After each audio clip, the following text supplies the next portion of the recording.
de toi, mon gars, on se retrouve avec le long métrage Scarmy, un film de Josh Ruben, réalisé par Josh Ruben. Donc, on a déjà critiqué sur la chaîne avec Loup-Garou, voilà, film sorti en 2021, et là on critique Scarmy 2020.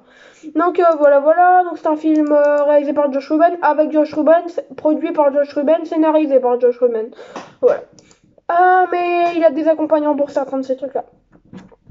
On commence la critique avec le jeu d'acteurs. On a Aya Cash, on a Josh Ruben et Chris Pratt qui font un duo impitoyable, je voudrais même dire impeccable.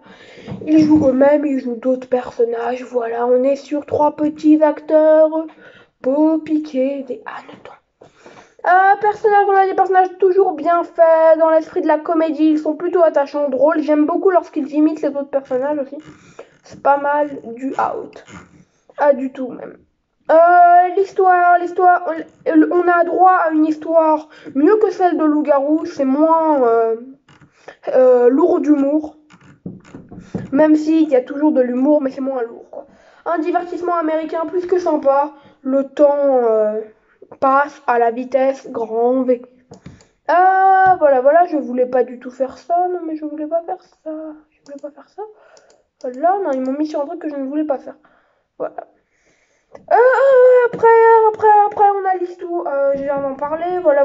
J'aime beaucoup les idées de mise en scène, en mode avec les couleurs, les lumières, les bruitages aussi, lorsqu'ils imitent les autres personnages, dont ils parlent, c'est pas mal du tout.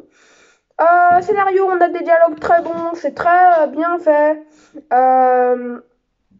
Les dialogues, l'humour, l'horreur se mêlent dans des histoires, dialogues à la perfection. C'est assez complexe à expliquer. Anxiété, gore, scène mystère, un divertissement d'horreur simpliste, mais après ça ne fait pas peur. Mais on est sur un truc d'horreur qui est pas mal du tout. Un humour plutôt pas mal, même si on rigole qu'une fois sur 5, c'est plutôt pas mal. En tout cas qu'on a une réaction une fois sur 4. Allez, la réaction on a une fois sur 4 et on rigole une fois sur 6. Effets spéciaux très bons. Musique, ouais, j'aime bien. Fin, alors le twist de fin, très prévisible en gros, sur la réalité de l'identité d'un des trois personnages, voilà. Sur son ressenti par rapport à la situation qui s'est passée avant, tout ça, la dégradation de la relation. C'est classique, mais on aime bien.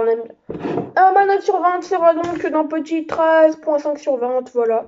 Vous l'aurez compris, notre petit Scaoumi de Josh Ruben, on est sur un plutôt bon film, Ciao, c'est Martin Mega, prenez soin de vous, et j'espère que Josh Ruben va faire d'autres bons films, et pas comme Le Garou. Je prends soin de moi, ça ne l'oubliez pas.